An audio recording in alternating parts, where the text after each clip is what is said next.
ప్రియమైనటువంటి దేవుని పిల్లలకు ప్రభువైన యేసుక్రీస్తు వారి నామములో వందనాలు శుభాలు మీకు తెలియపోతున్న పిల్లరా, గడిచిన దినమంతా కూడా ప్రభు తన కృపవాత్సల్యంలో భద్రపరుచుకుని క్షేమమును ఆరోగ్యమును అనుగ్రహించి మరి నూతన దినాన్ని ప్రభు మనకు అనుగ్రహించారండి.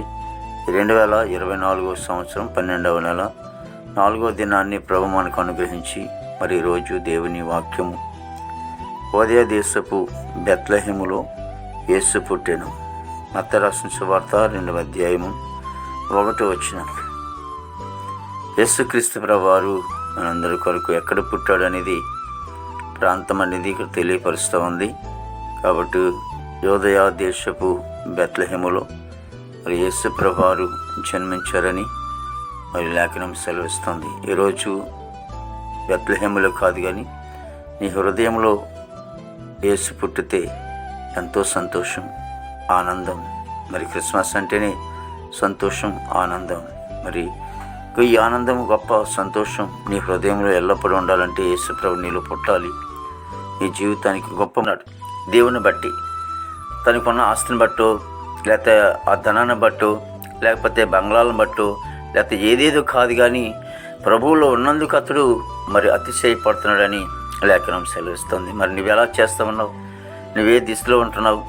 మరి నువ్వు ఎలాగ అతిశయపడుతూ ఉంటున్నావు? నీకున్న ఆస్తులను బట్ట, లేకపోతే నీకున్నటువంటి హోదాను బట్ట, లేకపోతే అంతస్తులను బట్ట, వాటిని చూసుకుని నువ్వు అతిశయపడతాం కాదు. కానీ భక్తుడు ఏమంటున్నాడంటే ప్రభునందు మాత్రం అతను అతిశయపడుతున్నాడు. ప్రతిరోజు కూడా నేను ప్రభువులో ఉంటున్నాను, ప్రభు నాకు గొప్ప ఆశీర్వాదాన్ని ఇస్తున్నాడు, ప్రార్థన చేసుకున్నాను, వాక్యం చదువుతున్నాను, దేవుని మందిరంలో ఆసక్తి కలిగి ఉంటున్నాను అని ఆ భక్తుడు ఎంతగైతే అతిశయపడుతున్నాడో మరి రోజున మరి నువ్వు ఎలాగున్నావనేది ఆలోచన చేయాలి.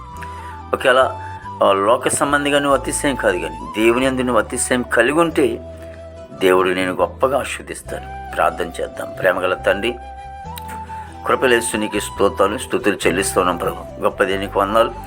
దేవాదిగో తండ్రి చేస్తే ప్రతి కుటుంబాన్ని కూడా మీరు దీవించండి, ఆశ్రయించండి ప్రభు. దేవయేసు నీకు స్తోత్రాలు ప్రభు. మా భారతదేశాన్ని మీరు ఆశ్రయించండి, దీవించండి. నాయకులు, అధికారులు అందరూ మంచి వంతునం పని తండ్రి. దేవానికి స్తోత్రాలు చెల్లిస్తున్నాం ప్రభు. గొప్ప దేవుడు నీకు వందనాలు తండ్రి. పరిశుద్ధుడా నీకు వందనాలు తండ్రి ప్రభు. యవన బిడ్డలందరినీ కూడా రక్షించుకోమని ప్రార్థిస్తామని నీకు వందనాలు. చెడు వ్యసనాల నుంచి వేరుపరిచి దూరపరిచి తండ్రి బిడ్డలను ప్రభా తండ్రి నీ దరికి చేర్చుకునేనా తండ్రి నీకు స్తోత్రాలు ప్రభా. మరి విదేశాల బిడ్డలకు కూడా మంచి ఆరుగులు తినంపండి తండ్రి. చదువుకునే బిడ్డలకు మంచి ఆరుగులు తినంపండి. రాకపోకలను తోడు సహాయం చేయండి అయినా ప్రభా. ఇదిగో తండ్రి చేస్తే మరి ఉద్యోగస్తులందరూ కూడా మంచి వంతు నింపండి తండ్రి. దేవా మరి పనికి వెళ్ళే బిడ్డలకు మంచి ఆరుగులు తినంపండి అయ్యా. ఇదిగో నేను మా దేశ పాడి పండినందుకు మీరు ఆశ్రయించండి. వ్యవస్థలు ఒబ్బడి చేసుకున్నారు నాయన. దేవ వాతావరణం మీరు అనుకూలపరిచి మంచి ఆరోగ్యాలు తిన మరి నాయన యేసు నీకు వందనాలు ప్రభా. మంచి ప్రభా వాతావరణం మీద దయచేయమని ప్రార్థిస్తామని నీకు స్తోత్రాలు ప్రభా. పరిశుద్ధాత్మ తండ్రి నీకు వందనాలు తండ్రి. నేను ప్రభా హాస్పిటల్ రోజులు స్వస్థపరచండి. జైల్లోనే బిడ్డలు విడుదల చేయండి. కోర్టు గొడవలు, కేసు గొడవలను కూడా కొట్టివేయండి. దేవతని రక్షణ లేని వారు రక్షణ దయచేయండి. గృహాలు లేని వారికి గృహాలు దయచేయండి. వివాహం లేని బిడ్డలకి వివాహం దయచేయండి. గర్భఫలం లేని వారికి గర్భఫలం దయచేయండి. గర్భిణీ సుఖమైన డెలివరీ దయచేయండి తండ్రి. తల్లి బిడ్డకి క్షేమ దయచేయండి ప్రభావ. ప్రతి సేవకుడు, సేవకురాళ్ళు, వారి బిడ్డలు, కుటుంబం సేవ మీరు ఆశ్రయించి దీవించవలసిందని ఈ దినమంతా కొన్ని విశేషమైన కృపతో నింపి నీ నామానికి మాత్రమే మహిమ తెచ్చుకోండి. యేసుక్రీస్తు వారి నామములో అడుగుచున్నాం తండ్రి. ఆమేన్, ఆమేన్, ఆమేన్.